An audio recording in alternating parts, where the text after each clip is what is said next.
அனைவருக்கும் வணக்கம். நாம் ஒரு வீட்டில் வசிக்கிறோன்னா அது வாடகை வீடோ சொந்த வீடோ, ஆனால் உடம்பே உண்மையிலே வாடகை வீடு தான். இதில் என்ன எது சொந்த வீடு வாடகை வீடு எதுவாக இருந்தால் என்ன? ஏன்னா சொந்த வீடுனா வாடகை ஓனர் வீடு தொலை கிடையாது, மாத வாடகை கொடுக்க வேண்டியது கிடையாது. கரண்ட்டு பில்லில் அதிகமாக அவங்க பர்சன்டேஜ் வச்சு அவங்க அதுலேயும் பைசா பார்ப்பாங்க. அதில் அந்த தொல்லையெல்லாம் கிடையாது. சரி, அதை விட்டுருவோம், டாபிக் அது இல்லை. உடம்பே வாடகை வீடு தான். ஆனால் எல்லா விதமான வாடகை வீடோ சொந்த வீடோ எந்த வீட்டில் வசித்தாலும் அங்கே நம்ம இருக்கும் பொழுது ஆனந்தமாக இருக்கணும், நல்ல காற்றோட்டமாக இருக்கணும், குளுமையாக இருக்கணும், ஒரு ஒரு நைஸ் ஃபீல் இருக்கணும், நல்ல உணர்வு இருக்கணும். மழையில் நம்ம மழையிலையும் சரி வெயிலையும் சரி பாதிக்கப்படாமல் ஒரு ஏரியாவில் நம்ம வீடு இருந்தால் ரொம்ப ஆனந்தம். அது எந்த வீடாக சொந்த வீடாக இருந்தாலும் வாடகை வீடாக இருந்தாலும் அதுதானே அந்த நல் உணர்வை பெறுவதற்கு.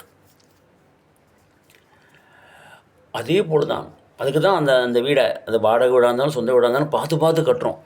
வாடகை வீடுனா பார்த்து உள்ளுக்குள்ளே நம்மளால் என்னென்ன முடியுமோ இன்டீரியர் பண்ணுறோம். இன்டீரியர்னா என்ன? எந்த பொருள் எங்கே வைக்கிறது, நிறையா கொஞ்சம் அந்த அந்த கதவுக்கு போடுற துணிகளை வாங்குறது, அப்புறம் மேட்டு வாங்குறது, பெயிண்ட் அடிக்கிறது, அந்த பெயிண்ட் அடிக்கிறது சொல்லி செலக்ட் பண்ணுறது, இது மாதிரி சில இன்டீரியர் வேலையெல்லாம் பண்ணி அதில் வாடகை வீட்டில் சந்தோஷமாக இருக்கும். சொந்த வீடுனா இன்னும் பயங்கரமாக நம்ம இன்னும் பயங்கர கான்சன்ட்ரேட் பண்ணி அதில் நம்ம ஆனந்தமாக பர்மனெண்ட்டாக இருக்க போகிறோமே அப்படின்னு சொல்லிட்டு எல்லா வேலையும் பண்ணுறோம். நல்லுணர்வை பெறுவதற்காகத்தான் இந்த வீடு.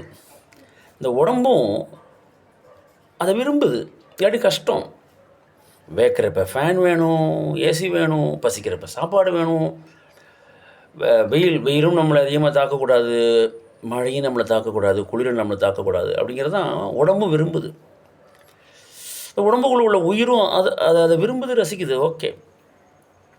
ஆனால் ஒரு வாடகை வீட்டை விட்டு எத்தனை வருஷம் நம்ம கான்ட்ராக்ட் போட்டிருக்கோமோ அதுக்கப்புறம் அவர் காலி பண்ணால் நம்ம காலி பண்ணிடணும்.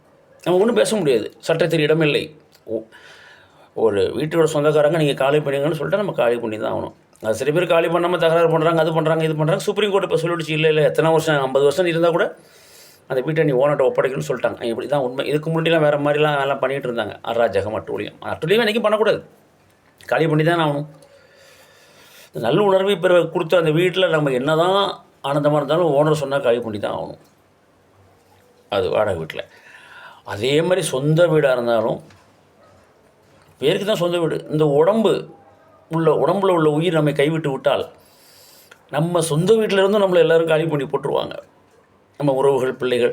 இல்லை அது ஐயோ எங்கள் அப்பான வீட்டில் அந்த உயிரற்ற உடலை வச்சு ஒன்றும் பண்ண முடியாது. அதுக்காக அதை கொண்ட ஏதோ எரிக்கிறதோ புதைக்கிறதோ பண்ணிட்டு வரணும். இதுதான் விதி. அப்போ இந்த உடலுக்குள்ளே வந்த அந்த உயிர் ஒரு நல்லுணர்வை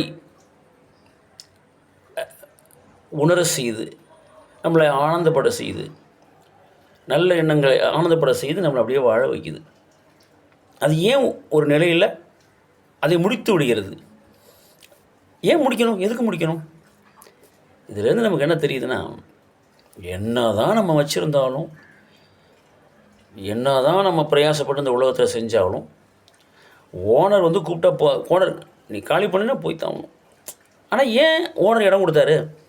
ஓனர் நம்மள்ட்ட ஏதோ எதிர்பார்த்தாரு. இங்கே உலகத்தில் உள்ள ஓனருக்கு பைசா. ஆனால் அந்த உன்னதமான ஓனர் இருக்கார் இல்லையா, அந்த இறைவன், இயற்கைங்கிற மாபெரும் ஓனர், அவர் என்ன எதிர்பார்த்தார்? நீ இந்த உடலில் வாழும் பொழுது ஆயிரக்கணக்கான துன்பங்கள், துயரங்கள் உன்னை சூழ்ந்தாலும் நீ அதெல்லாம் தாண்டி நீ ஆனந்தமாக இருந்து ஆனந்தப்பட்டு அதிலே குறைவான வருமானம் வந்தாலும் அதிலேயே நிறைவாக வாழ்ந்து, நிறைவான வருமானம் வந்தாலும் அதிலேயும் நிறைவாக வாழ்ந்து எல்லோருக்கும் உதவி பண்ணி, குறைவான வருமானம் வரப்போ 4 பேருக்கு நல்லது சொல்லலாம். நிறைவான வருமானம் வரும்பொழுது 4 பேருக்கு நல்லதே செய்யலாம். குறைவான வருமானத்தில் நல்லது சொல்லலாம், இப்படி பண்ணு அப்படி பண்ணுன்னு சில விஷயங்கள். நிறைவான வருமானம் வரும்பொழுது நம்மள்ட்ட உள்ளதை அவங்களுக்கு செய்யலாம். இதை தான் எதிர்பார்த்து இந்த இயற்கை படைச்சிருக்கு. நாமும் ஆனந்தமாக வாழ்ந்து அடுத்தவர்களுடைய ஆனந்தத்துக்கும் உதவி புரிந்து, அடுத்தவர்களுடைய ஆனந்தம் கெடாமலும் அதை கெடுக்காமல் நம்ம அவங்களுக்கும் நல்லது செஞ்சுட்டு வரணுங்கிற ஒரு நோக்கத்தில் தான் இயற்கை நம்மளை படைச்சிருக்கு. அந்த ஓனர், இந்த உலகத்தில் உள்ள நம்ம ஓனர் நம்மள்ட்ட பைசாவை எதிர்பார்த்து தான் நம்மளை வீட்டுக்குள்ளே விட்டார்.